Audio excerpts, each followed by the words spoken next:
Welcome to the Swedish Junior Hockey Podcast. Today, a girl with two first names as last names, or two last names as first names.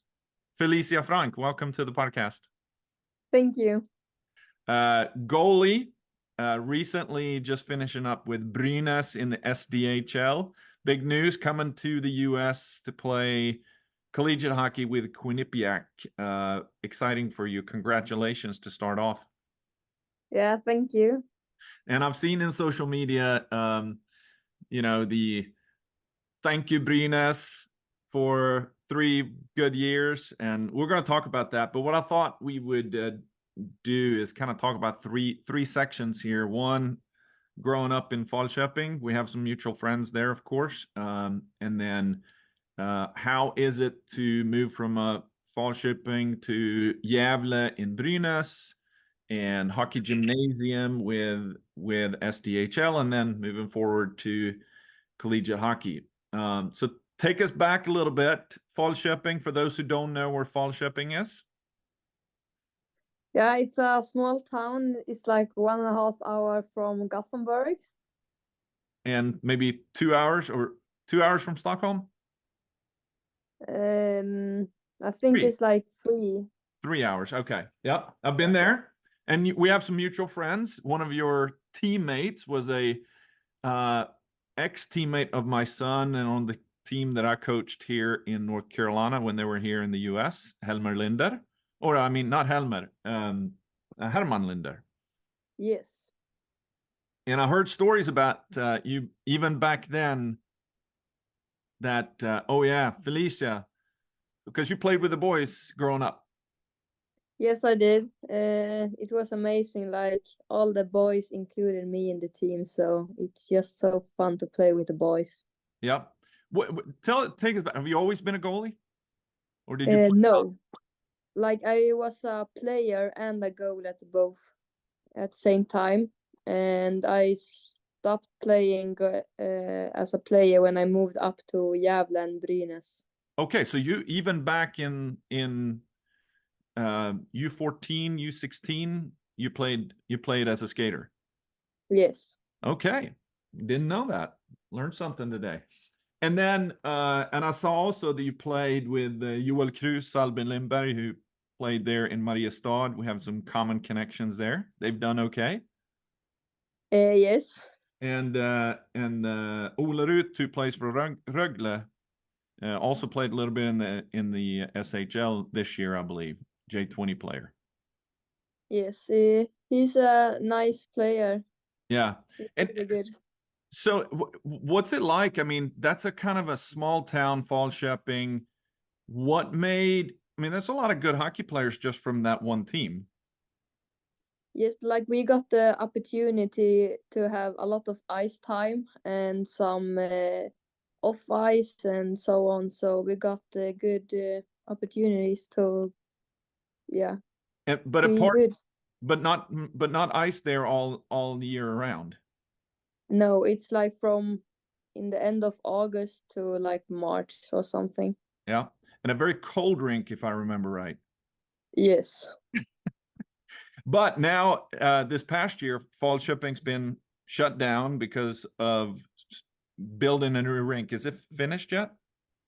I think it will be finished in like a few weeks. Okay. All right. So that'll be exciting. And I used to call them the Blue Raiders, but it's not really the Blue Raiders. It's the Blue Riders, right? Yes. What else is Falköping known for?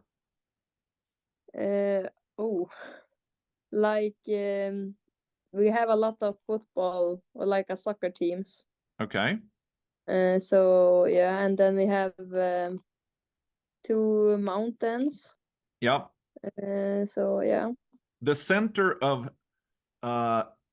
hang gliding in Sweden, I think, or a power glide. What is it called? Where non-motorized aircrafts is a big thing up on the mountain there, I believe. Yeah. So anyway, I learned that when I was in Falköping. Nice town. So let's move forward to what made you. So you were pretty highly recruited. Did you have a shot in TV-pucken? Yes, like I played one TV-pucken and two stålbucklan.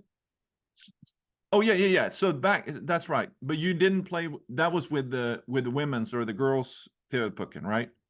Yes.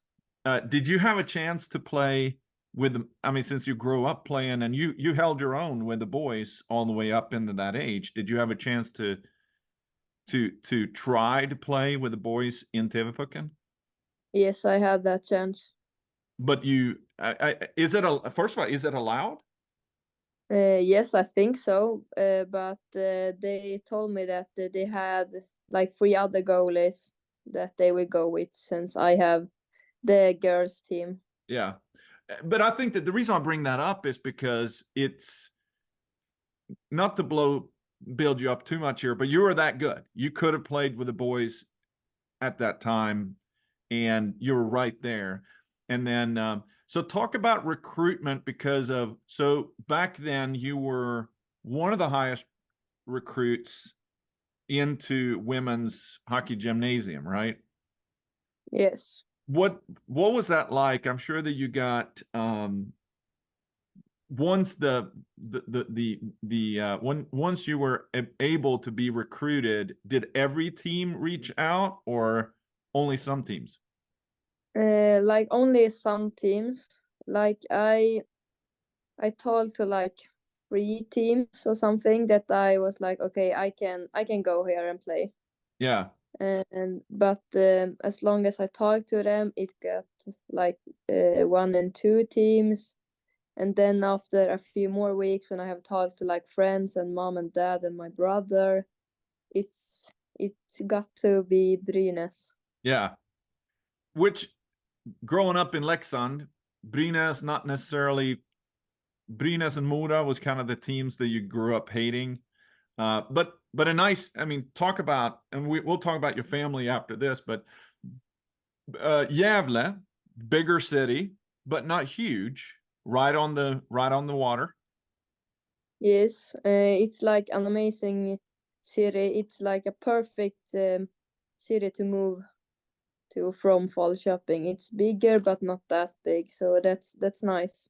Yes, I mean, if you would have went from Falköping to Gothenburg or Falköping to Malmö or Falköping to Stockholm, that would have been a bigger transition. So, uh, not as small as Leksand, but also you got everything you want, easy to get there. How far away from home was that? Maybe 3 hours, 2 hours?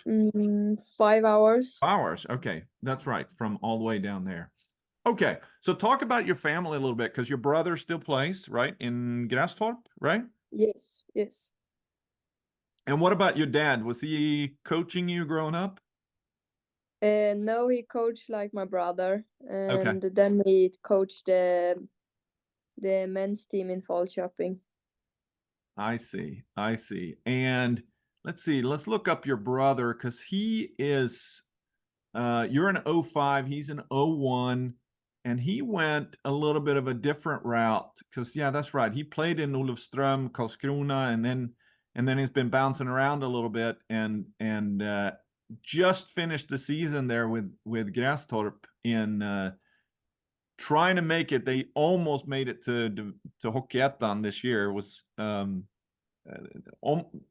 posting out is what we would call that. Really close.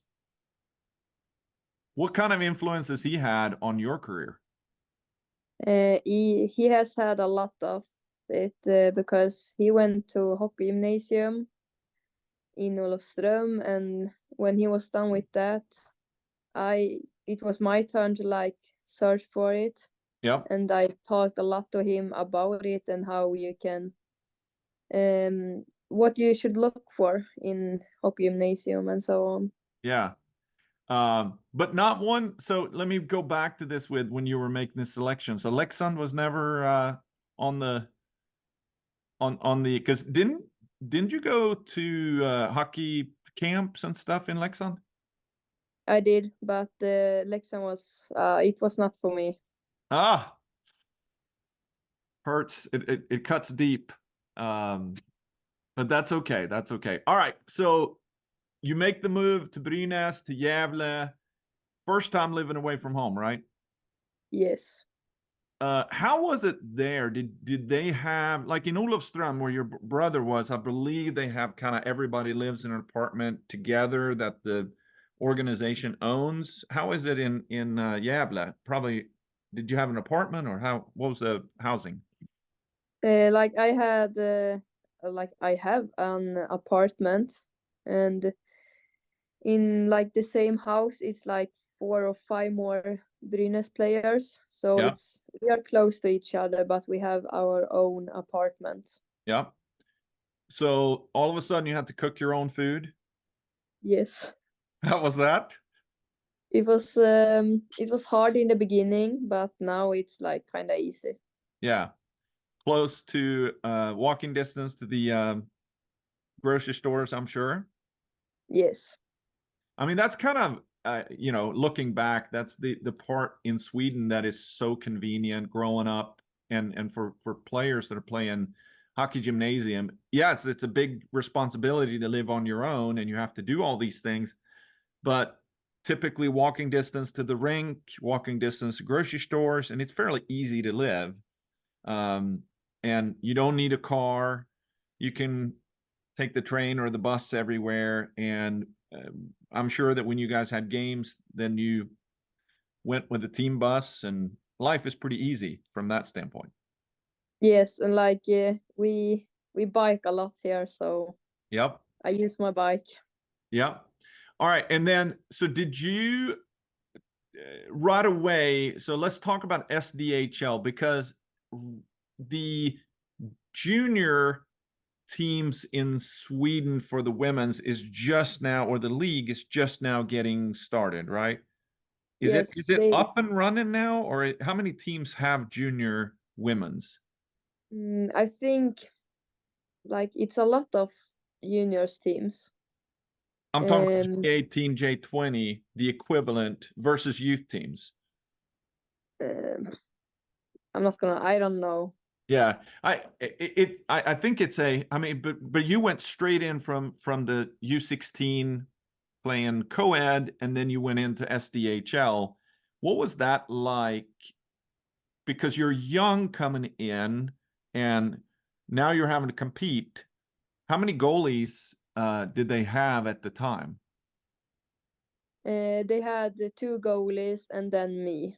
Okay, so I'm pulling that up. So you had this was 21, 22. Was that the year after COVID, or was that COVID season? I think that was the year after. Okay. So and you got a couple of games, did fine. And but you had, let's pull these players up. Ellen Jonsson and Evelina Mäkinen. Evelina from Finland. But I'm what I'm looking for here is oh, she came from Leksand, of course. She's got, or is she in Leksand now? She's in Leksand Uh, now. Ellen Jonsson. yes, she's in Leksand. Yep, that's good. I like that. But they're older, right? Yes, they are older. And how was that coming in as so Ellen is 25, Evelina, I'm looking at the age difference, and I'm trying to find here what's it like being, oh, she's 28. So you're coming in as then 7 years younger than the two of them. What's that like coming in, and try, did you have the no pressure? Did you have the fight in your belly that you want to take a spot right away, or how was that like? Of course, like I wanted to take a spot, but as you said, I'm 7 years younger. So my first year was just like see and learn Yeah. how everything works. And then the following year, you had 13 starts. Then they had 4 goalies, and you're the only one left from that group. Yes, like our first goalie, Klara Peslarova, she got injured in the end of October, I think. Yeah. And then they needed to get a new one from Göteborg Chausia. and she have stopped playing hockey now. But last year I got a lot of more responsibility in the net since Clara Pestlaro got injured. Yeah. So what's that like? I mean, did you feel ready? Yes, like it's good to like have these games that are important and tough games. Yeah. Because let's talk about SDHL, top league, and especially back then, a lot of imports in that league. Very, very good players. This is before the um, what's the new one here in the US called the PWHL? Yes, So before the PWHL, there was a lot of imports from US and Canada players playing in there. The best really in the world playing in the SDHL, right? yes. Did you feel, I mean, how was that? Because coming in from playing U16 with boys and now playing against the best in the world with women, It, another level up. yes, you can say so. But you did But fine. I like mean, right? I mean, you had 13 games, 1.85 goals against. You went 11-1, went in the playoffs. Uh, that's got to be a pretty successful season, right? yes, it's one of my best seasons. Yep. And but like I had a good team in front of me who did a great job. Yeah. Let me see who else was. That is and a mixed group of a lot of imports in that year. Um, Stadler from from Swiss, 32 games, 61 points, not too bad. So what happened with these? Let's look these guys up. Is she playing in the so she's not playing here in the US. She's playing back in Switzerland.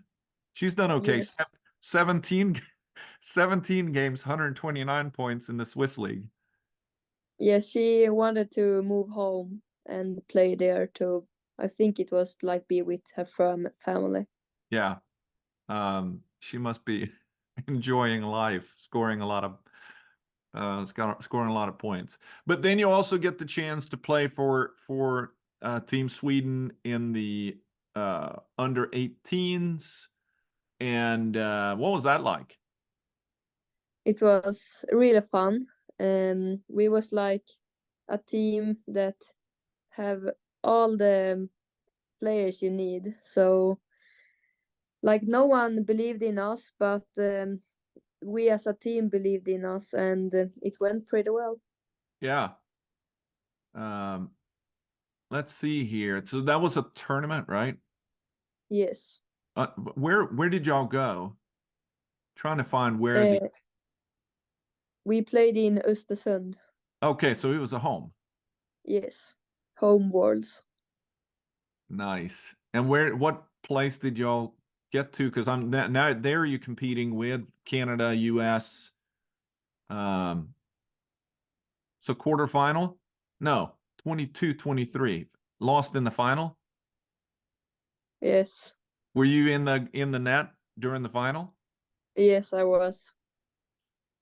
So I don't see what was the 2-1 loss? No. No, one you won two and lost one right there. So what was the score? Yeah, in the finals it was 10-0 to Canada. Oh, Doom. That wasn't how was that? It was tough. Like the day before we played against the US in the semifinals, and the media like hyped us up, and we was like, okay, we got this, but then we just got on the ice and nothing worked. Yeah.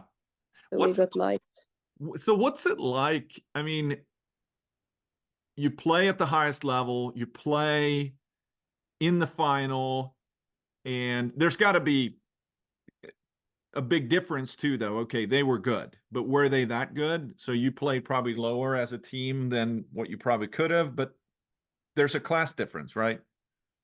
Yes, but like 10-0 is not like the results.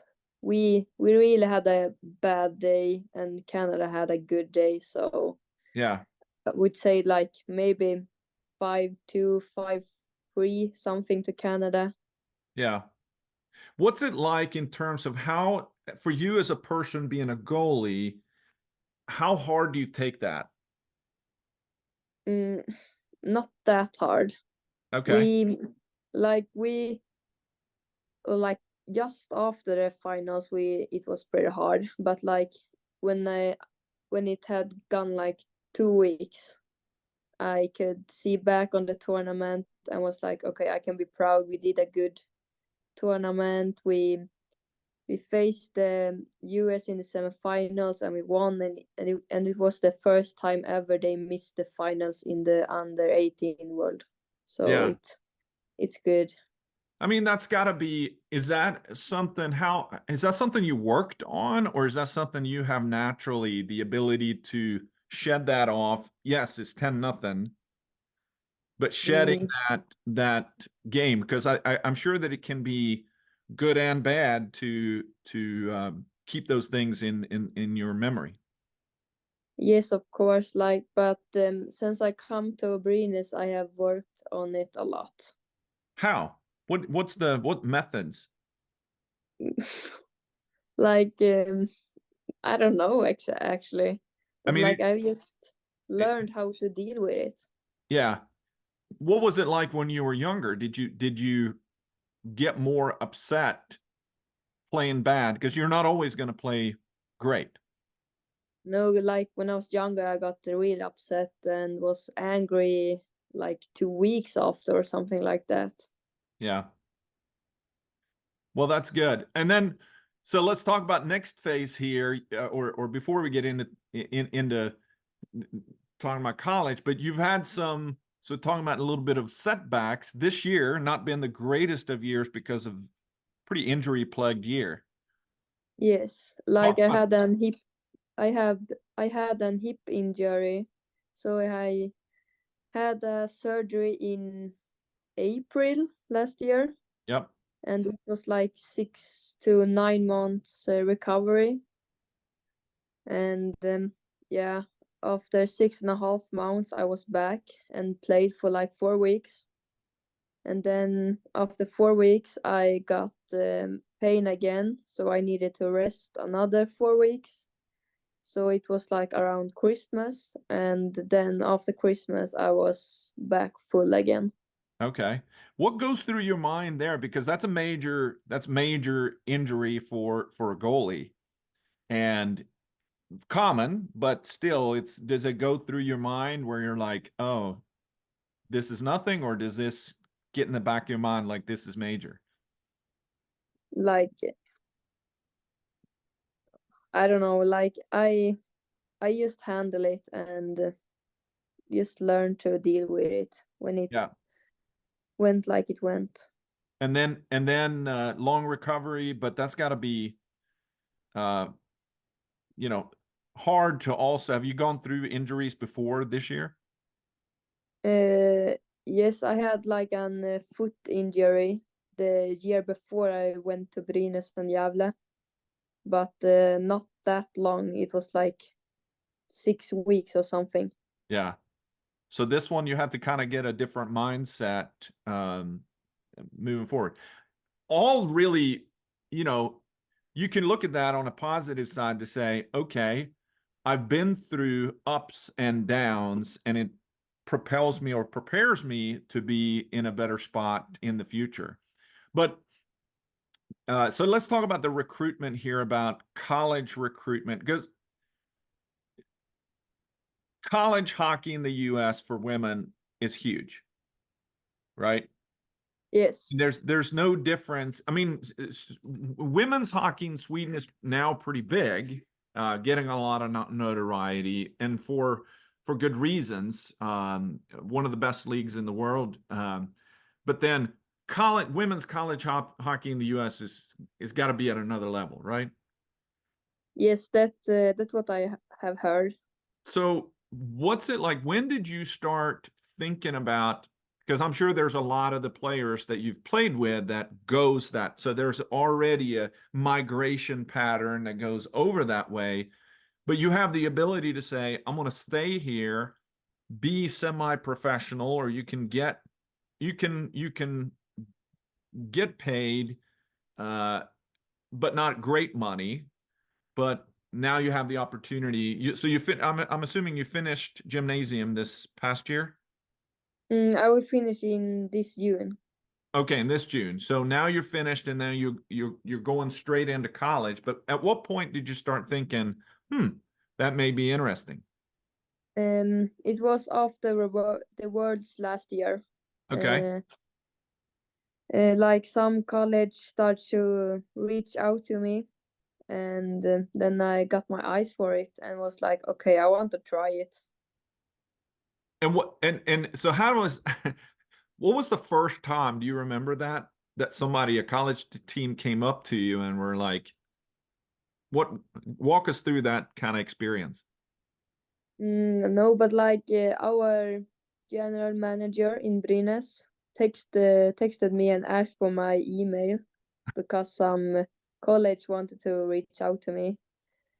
And then, like a few days after, I had an email in, and that email said, like, "Are you interested to come and play college for us?" And then I was like, okay, I don't know, but yeah, of course I'm interested. Who was your first when you got that email? Who was your first call to? My dad. All right. And what was it with Quinnipiac that reached out? And no, it was another team. Another team. All right. So what's that like? You get this email, things are going really well, and you make this phone call to your dad, who's already been through kind of stuff with your older brother, but he's kind of this calm voice of reason. I'm sure you're excited, right? Yes.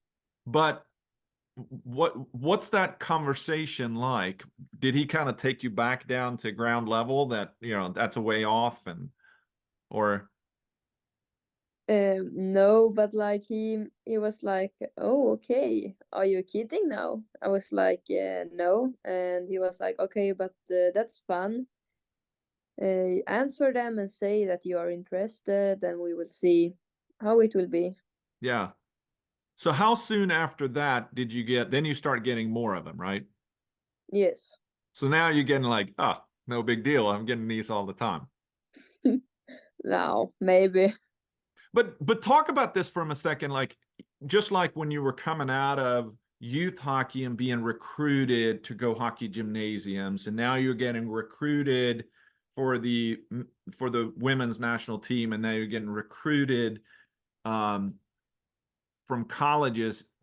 It it walk us through kind of the emotions of that, because you have to walk a fine balance between not getting big headed and thinking too much of yourselves, and also trying to concentrate on what you got to do every day, right? Yes, like, but at some points I've always been like kind of um, good to like handle that. Mm-hmm. I I'm not that person that get upset.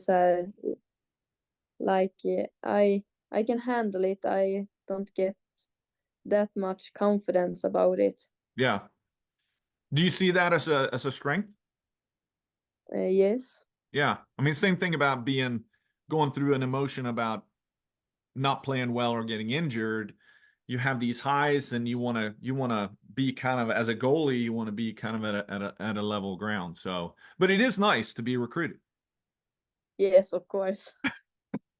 So, walk us through first trip to the U.S. Which team did you visit multiple colleges here? I visit two college. Okay, and one of them was Quinnipiac, Yes. and the other one was Colgate. okay. Both extremely good schools.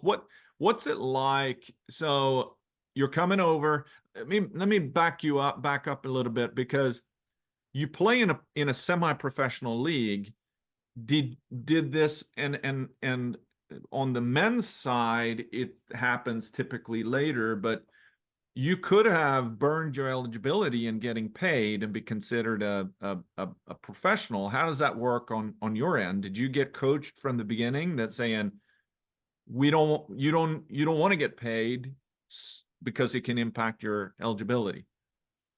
Yes, like Brynäs told us that Yeah. if you want to go to play college hockey, you can't get paid. So yeah, we won't do that to you. Yeah, because I think coming in as 16-year-old, it may not be, you may not know all those things in the beginning. So having good guidance is important. Yes, it's really important. What about school? Were you prepared now to, okay, academically to make that leap as well from gymnasium to college? Mm, I hope so. What's your area of study in gymnasium? Like oof, I don't know. What's it called in Swedish? What? What program are you in gymnasium? Oh, ekonomiprogrammet. Okay. So economics and business. Yeah. So, but you could have taken, and I've asked this to a lot of people in hockey gymnasium, you could have taken a lot easier academic load while being in hockey gymnasium. Yes, but like since the women's hockey is not that much paid yet, Mhm. I wanted to like have a good education so I can Yeah. have a good work and get some money. Yeah.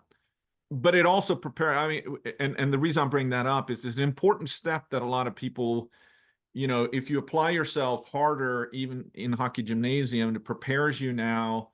And it's much tougher if you would have had, take the guys that goes through big or Barnefritid or something like that, more of an easier curriculum in hockey gymnasium. And then now, oh, I actually want to go play in college. It's a big leap to then go and you may have to make up classes, but in your case, you're going to go, you're probably going to be ahead of some even because you've taken a tougher academic path than some of the players you're going to play with.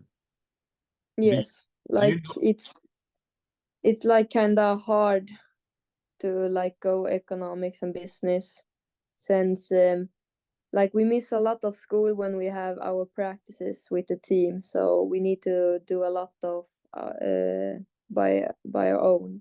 Yeah. Do you know what you're going to major in college? We already decided that? Not for 100%, but something in economics. Okay, great. I think that'll be great. Did that impact where? So Colgate versus Quinnipiac, both are very, very good academic schools. Did that, Mm, no, I wouldn't say that. what made you choose one or over the other? What was the biggest factor? Like the coaches and that they had like an goalie coach there every time, and yeah. Yep. And walk us through kind of first time you went into the locker room, because so men's Quinnipiac won the national championship last year, I believe. Yes. And what's it like to get there? I've never been to the rink, but um, I've seen some of the college rinks and they're amazing. What's it like coming in there? I mean, Brynäs, nice facilities, but what's the difference coming to college facilities versus SDHL?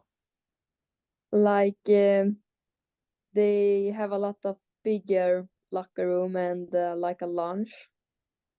Like they can sit there and hang out, and in SDHL it's like more smaller. Yeah. There's no carpet on the floor in SDHL, right? No. But when you get into the locker room and it's designed to make you kind of kind of a wow factor, right? Yes, but like I need to say that Brynäs is actually pretty good at this. To Okay. like We'll have say that. No, I mean it is. I mean, let's face it, I think that some when we're talking about kind of guys that has gone from, let's say they go from juniors in Sweden and men's, and then they go in and they play, go to college in the US, is probably a bigger difference than SDHL too, because you're playing in a professional league and you're treated as a professional, but it's still it's a big difference when it comes to to facilities. Yes, it is. And then you go back. So were you ever worried because of your injury? At what point did you commit to Quinnipiac? I think it was in like November, maybe. So it was right when you were still injured, right? Yes. So that's got to be going through your mind here. Like, were you ever worried that they're gonna pull their offer? No, they was like clear from the beginning that the injury won't stop me to go there. So Okay. that was nice to know. Yeah.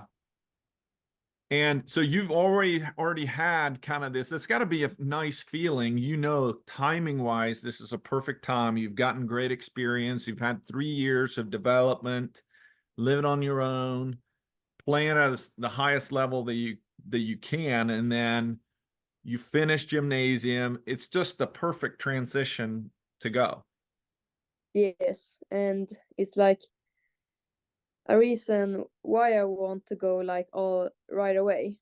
Yeah. Like I have like a 4 years college education now, Yeah. and then the new league over there can is more developed. Yeah. Development. Yeah. Yeah, and like my goal is to play there one day. How many Swedish, have you looked at that? How many Swedish women are playing college hockey right now? Oh, I don't know about that, But I but mean, I there's know quite a it's few. yes, it is. Any other goalies? Yes, it's Tindra Holm. I Okay. think she's playing for like Long Island University or something like that. Okay. And then Emma Söderberg played last year there, but she's playing in the new league now. So I'm going to pull up here. I was going to see if are there any other Swedish players in Quinnipiac? Right now, none. Right? Yes, like they had for like a few years ago, one Swedish player. Yeah, that's been a while ago. So I'm looking back in their rosters. It's been a while. Um, yeah, it's been a while. But okay, so what's that? How do you feel about that? You're going to be the only Swedish player on the team. Yes, like it's scary, but it will be fun. Like I need to like learn the language and like see how the culture is working and so on. So I think it will be good to like be the only one. Yeah, there is a Swedish player, but no, he's still going to be there. Travis Triloir from Kalmar plays on the men's team.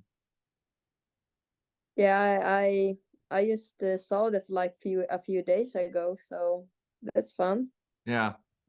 Um, but then you're looking at it's interesting when you're looking at their roster and they have, there's draft picks on their team. And I wonder, so what's it like there? So I mean, talk about that for a second. The women's professional league, it's not too far in the distance future, but you have 4 years here now you can work towards that. But is there a draft on that in that league? Yes. I'm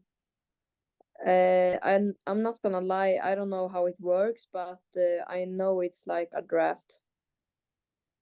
Yeah, I'm looking up I was going to look and see when that is, but I don't know anything about it either, but because it's such a new league, but it's interesting how that can now provide another path. It's not just 4 years of college and then go back to SDHL that I was before, right? But at a higher level. Now you have another level.